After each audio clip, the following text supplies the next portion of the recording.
The moment I heard the front door click shut, I walked into the garage and drove away with her car. She hadn't even made it to the end of the block when I reversed out of the driveway in silence, her hybrid humming like a secret. She thought she was being clever. Two neatly packed suitcases labeled storage bins, and that tiny smirk she gave me before leaving. She didn't say goodbye. Just, I'll be back in 3 days. Either you figured out what you want, or I'm done pretending. What she didn't know was that her little game, it was already over. I didn't yell. I didn't throw her things. I didn't call anyone. Instead, I opened the Notes app on her dashboard screen and scrolled. That's where I found it. A digital breadcrumb trail. A to-do list. Not for groceries or bills, but for him. Get him to talk about moving. Make him jealous at dinner.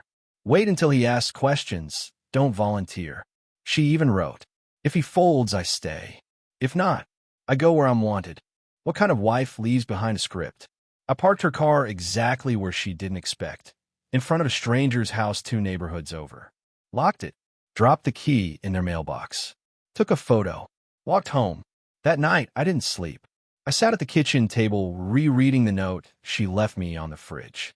It wasn't handwritten. It was a post-it she printed. Printed. Arial font, black ink, no punctuation. I'm giving you space to grow. Don't disappoint me. It wasn't just condescending. It was cold. Like I was being managed. Evaluated. Graded like a high school project she regretted signing up for. At 3:12 a.m., her phone lit up on the counter. She forgot to take it. Or maybe she assumed I wouldn't look. The message on her lock screen read, he'll break soon. Let me know when we can finally be real. No name. Just that. Let me repeat that. When we can finally be real. So what was I all these years? A practice round? She gave me a choice. She said she was tired of waiting for me to become the man she needed. She gave me a deadline. She thought I'd beg. Instead, I unplugged the router, turned off every light, and started packing. Not her things. Mine. Because this wasn't negotiation. It was a trap. And her ultimatum was about to explode in her face. There's a kind of clarity that comes when you stop asking why and start planning what next. That night, sitting in our dark kitchen surrounded by the low hum of the refrigerator, I knew something inside me had snapped into place. Not broken, not shattered, just settled. A realization. I wasn't the problem. I was the placeholder. And placeholders are easy to discard until they move first. I didn't go to work the next day. I called in sick for the first time in 3 years. No one questioned it. I never took time off, not even after my appendix ruptured in 2019. But that day, I needed every second. I had 48 hours before she came back, and I wasn't going to waste them. My first stop was our safety deposit box. Yeah, we still had one, something she probably forgot existed. Inside was every document that mattered.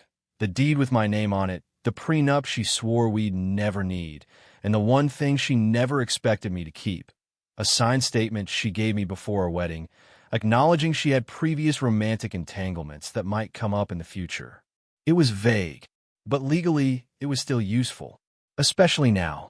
Next stop, the hardware store. I wasn't buying locks to keep her out, not yet. I bought cameras, tiny ones, magnetic, easy to install.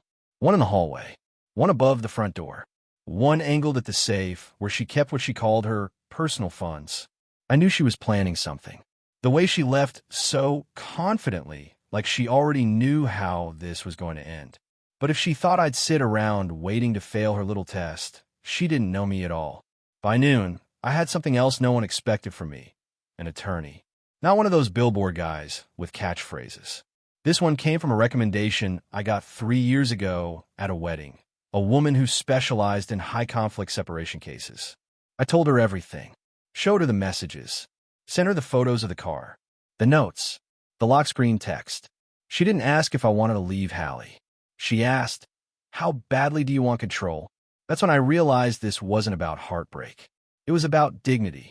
The old me would have curled up emotionally, waited for her to come back and explain herself, maybe even apologize.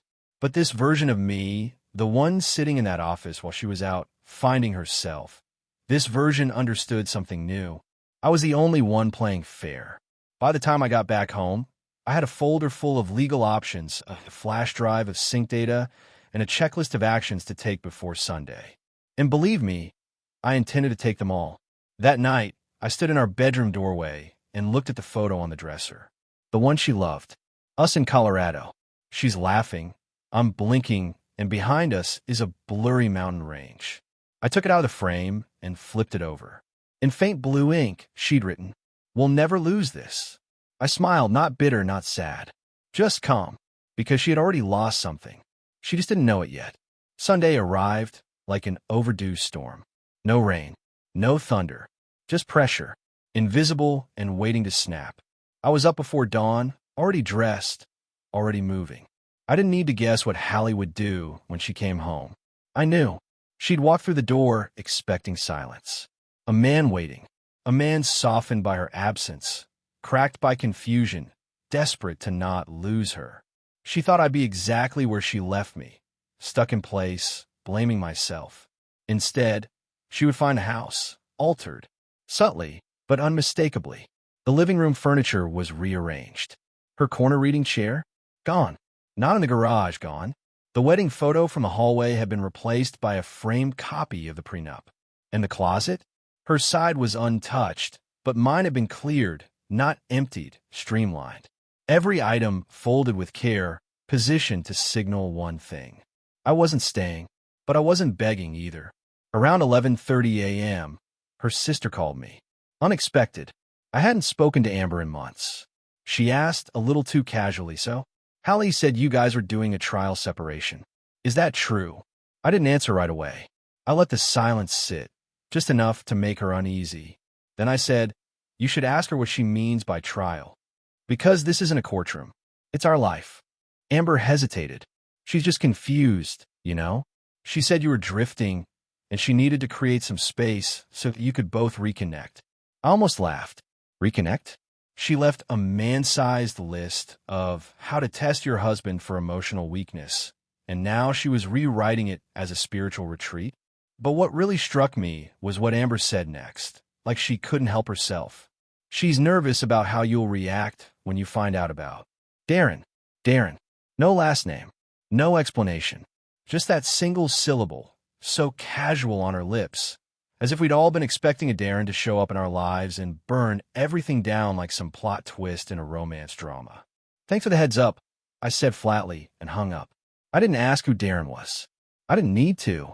His name had already been in the subtext of her tone for months. The thing is, she never said it was him. Not directly, but everything. The emotionally vague fights, the sudden solo weekends, the haircuts, the playlists, the new lipstick shades, had pointed to a third presence in our house. And now he had a name.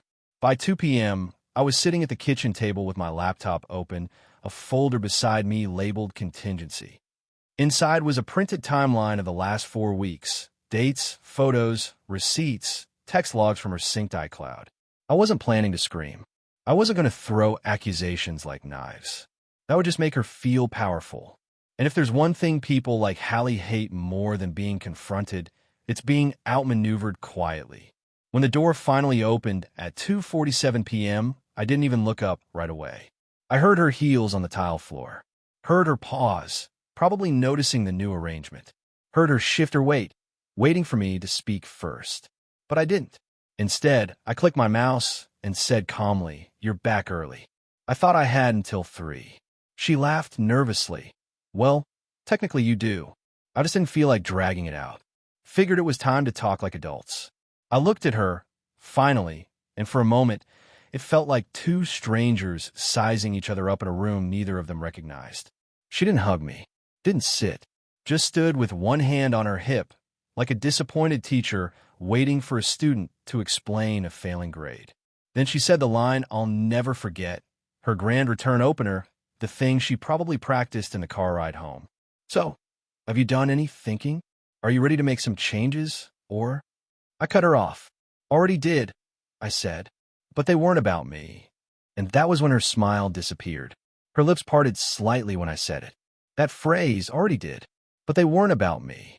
Like a gust of cold air hit her somewhere she didn't expect. For the first time in months, Hallie didn't seem prepared. And Hallie was always prepared. She planned arguments like battle maps. She anticipated reactions, studied tones, waited for a crack in your posture before driving the point home. But this time, she hesitated. Her eyes darted to the folder beside my laptop, then back to my face. "What's that?" she asked. I leaned back in the chair, deliberately slow. "Everything you forgot to delete." She didn't move, didn't blink. She just stood there, like a statue sculpted out of ego and fear. I didn't raise my voice. I didn't even look angry. That was the part that rattled her. I could tell. Hallie had been counting on a version of me that no longer existed. She took a step forward. "What are you talking about?" I didn't answer. Instead, I slid the folder across the table. Her hand hovered over it like it might burn her. She flipped it open. Page 1. A printed screenshot of the synced text from her forgotten iPad, the one in the upstairs office she never used. The message was time-stamped 1:16 a.m., 2 nights before she left. "He's still clueless. I swear, if he brings up counseling one more time, I'll scream. Just be patient. Once I get access to the joint funds, we're gone." I watched her jaw tense. She moved to turn the page, but I stopped her. "Don't rush. It gets more interesting." She tried to recover. "This is out of context. You don't even know who that's to." "Darren," I said flatly. "You've been calling him D in your calendar." I assumed it was a personal trainer at first, but then I saw the receipts. The boutique hotel charges, the dinner reservations, the cash withdrawals on your keychain card, the one you forgot I activated notifications for. Now she was blinking. Fast. Blinking like someone trying not to cry, but not because of guilt. It was panic. She was scanning, searching for control, for a foothold in a conversation she thought she'd be steering. "Look, this isn't," she began, but I cut her off again, this time sharper. "You gave me an ultimatum, Hallie. Remember? Either I grow, or you walk. What you didn't expect was that I wouldn't chase you. That I'd use those 3 days not to reflect, but to dig." I stood slowly and walked to the kitchen. Poured myself a glass of water. Let her sit in that thick silence. When I turned back around, she hadn't moved, just stared at the folder like it was ticking. "You think I don't get angry because I'm weak? That I don't slam doors or fight back because I'm spineless? But what you never understood is that silence is not surrender. It's strategy. It's patience." She swallowed hard. "So what now? You're gonna leave me?" I took a sip, then answered with something that knocked the breath out of her more than anything else that day. "No, Hallie, you already left. You just forgot to take your name off the door." That's when she sat down. She hadn't planned for that part. In her head, she'd walk in, dangle a half apology, pretend to be open to reconciliation, if I groveled enough. She didn't count on a counterattack, on receipts, on surveillance, on a husband who didn't blow up, but burned quietly. And just as she tried to regroup, the doorbell rang. She flinched. "Who's that?" I looked at the clock. "Right on time," I said. She stood up, suddenly alarmed. "You invited someone here?" I nodded, and her voice cracked for the first time. "Who?" I opened the front door without hesitation. I didn't look back to check on Hallie. I didn't need to. I could already hear the change in her breathing behind me. Short, shallow bursts. The mask was starting to crack, and she knew whoever was standing outside wasn't part of her script. He wasn't tall. He wasn't intimidating. In fact, the man on our porch looked almost ordinary. Tan jacket, messenger bag over his shoulder, hair slightly wet from the light drizzle that had started while she was still trying to deny everything. But when she saw his face, her reaction said everything. No words, just a sharp intake of breath and one involuntary step backward. Darren, the man she thought she could keep in the shadows. I stepped aside. "Come in," I said calmly. Darren hesitated, just for a second. I could tell he didn't expect this either. He looked past me at Hallie, then gave me a brief nod, like some silent acknowledgement that the power dynamic in this triangle had shifted and he was no longer in control of anything. When he entered, Hallie's voice finally returned, but it came out strained, high-pitched. What is this? Why is he here?" I closed the door gently, locked it, then turned to both of them. "Because I think all 3 of us deserve some clarity," I said. "You wanted honesty, Hallie. You wanted space to figure things out. Let's figure it out right now. Together." She shook her head, stunned. "You set this up? You went behind my back, Anne. I did exactly what you've been doing for months. I cut in. Only I didn't sneak. I didn't lie. I just planned better. Darren looked uncomfortable. He set his bag down by the coffee table, glanced at her with a mix of guilt and confusion. I didn't know he knew. I swear. You said he was unaware. Hallie turned on him instantly. Why would you even come here? This is insane. You should have told me. He didn't reach out to me. I said. I found him. You'd be surprised how easy it is to track someone who's been texting on your Wi-Fi. Her head snapped back to me. You've been spying on me? You've been disappearing with someone you swore was just a colleague, I replied. You called it freedom. I call it a campaign of deception. Darren cleared his throat, clearly regretting every decision that led him to this living room. Look, I didn't come here to argue. I wanted to be honest. About what?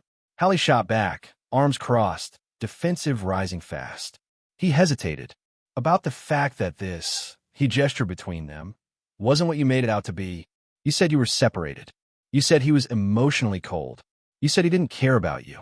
Hallie's mouth opened, then closed again. Her face paled. I never agreed to help blow up your marriage, Darren added. I thought you were already done. I stayed silent. I didn't need to help him. He was unraveling her story one thread at a time. She turned to me, eyes blazing. This is manipulation. You're trying to humiliate me. What do you want from me? A confession. Fine. I cheated. I lied. Are you happy now? I nodded slow. I'm not happy, but I'm finally clear. And then I pulled out the second folder. Her face twisted. What now? This, I said, laying it on the table, is a detailed proposal. You want out. You'll get out on my terms. I spoke to a lawyer. The house, the accounts, the car, we're going to divide them properly. Not emotionally. Legally. She blinked. Wait, you're not just walking away. I was going to, I said, but then I realized something. You gave me an ultimatum because you assumed I had no spine. But Hallie, you never met this version of me. The one that doesn't beg. The one that doesn't crumble. Darren stepped back. I didn't sign up for this, he mumbled. I think I should go. No, I said. You should stay for one more thing. Both of them looked at me now, uncertain. I picked up the remote and turned on the TV. One of the hallway cameras I installed earlier now showed a live feed. Outside, a car had just pulled up. Hallie frowned. Who is that? I looked at her, not angrily, not bitterly, but with the calm satisfaction of someone who had finally wrestled truth out of denial. That, I said, is your mother. I invited her, too. And Hallie's face? Completely drained of color. For a moment, no one said a word. The room froze. On the screen, her mother was stepping out of the car slowly, adjusting her coat like she wasn't sure she even wanted to be here. I hadn't seen Evelyn in nearly a year.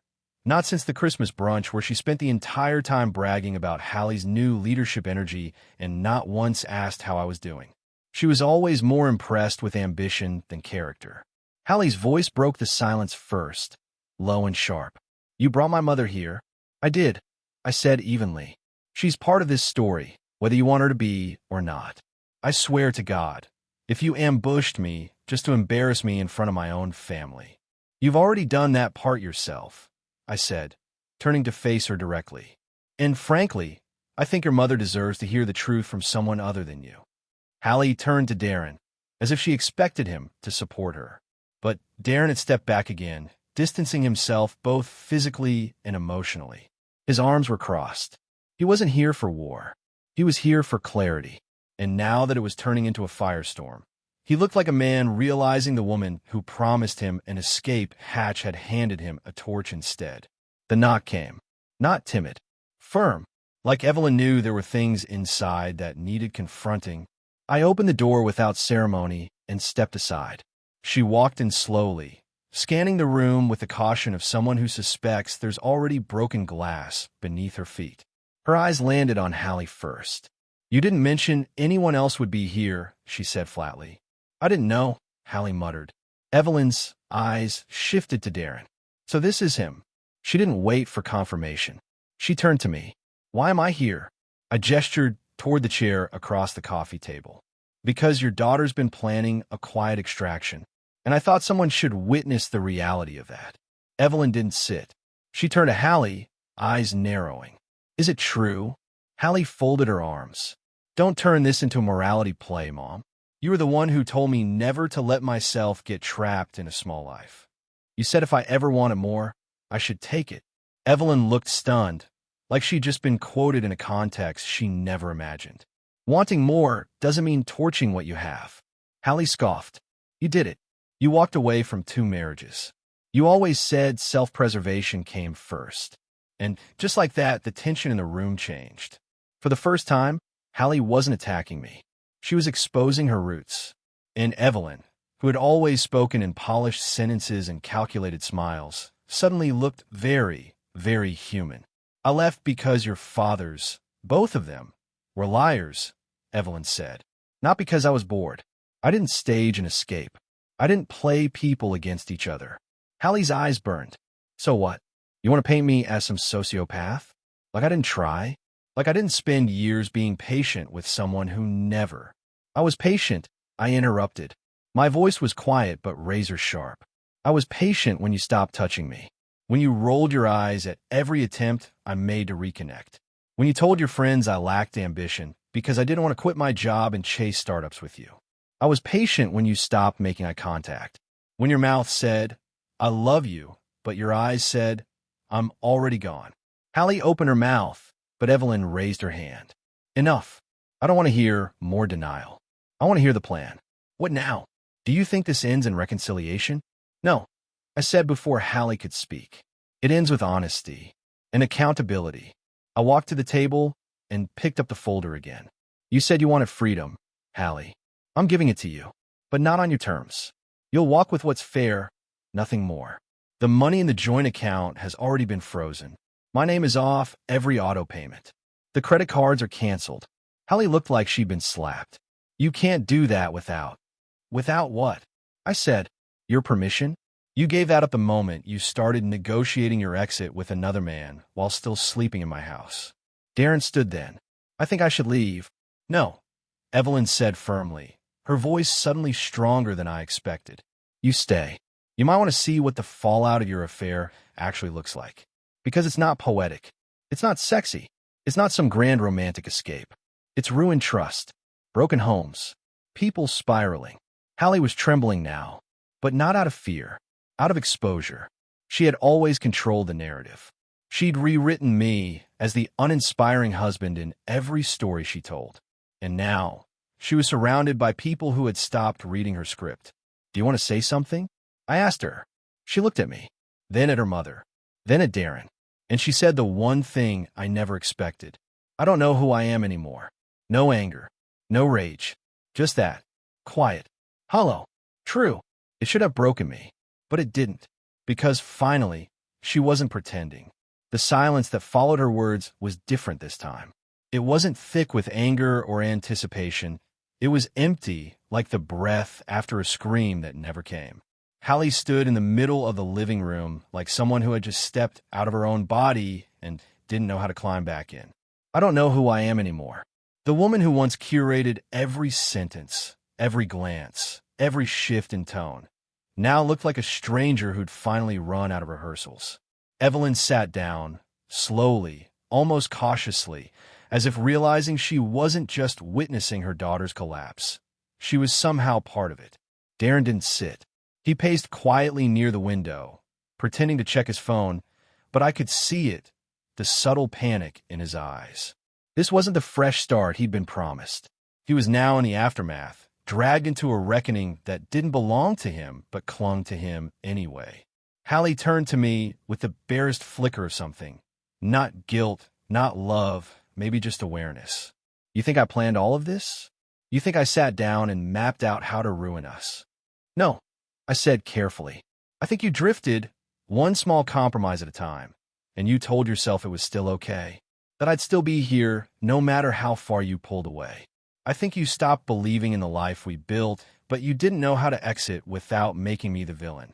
So you pushed. You tested. You made ultimatums. Her voice cracked. I wanted to feel something.